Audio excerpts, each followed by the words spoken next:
श्री कृष्ण की बाल लीला। माखन चोर से भगवान तक कई युग पहले की बात है। मथुरा के राजा कंस के अत्याचारों से धरती कांप रही थी।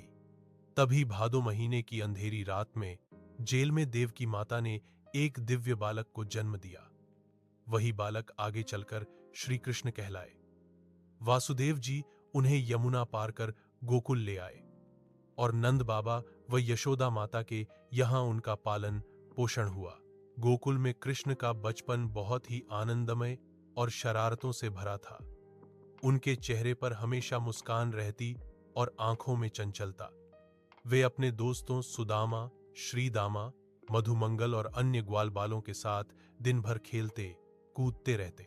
कृष्ण की सबसे प्रसिद्ध लीला थी माखन चोरी। यशोदा मैया घर में माखन मत कर ऊंचाई पर लटका देती, लेकिन कृष्ण कहां मानने वाले थे। वे अपने दोस्तों के साथ एक दूसरे के कंधों पर चढ़कर मटकी फोड़ देते और माखन खा जाते।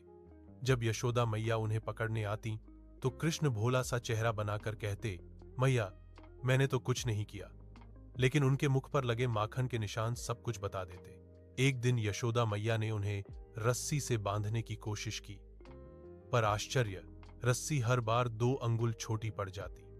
तब यशोदा मैया को समझ आया कि उनका लल्ला कोई साधारण बालक नहीं बल्कि स्वयं भगवान है। फिर भी उनका मातृत्व भाव कम न हुआ और उन्होंने कृष्ण को प्रेम से गले लगा लिया। कृष्ण की लीला यहीं समाप्त नहीं हुई। एक दिन गोकुल में भयंकर तूफान आया और कालिया नाग यमुना नदी में जहर फैलाने लगा।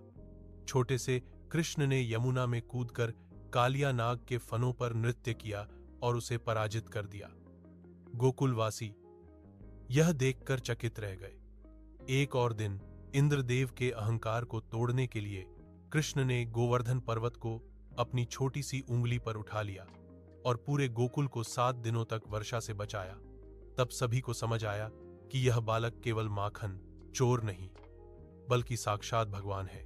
श्री कृष्ण की बाल लीलाएं हमें यह सिखाती हैं कि भगवान प्रेम, सरलता और आनंद में बसते हैं।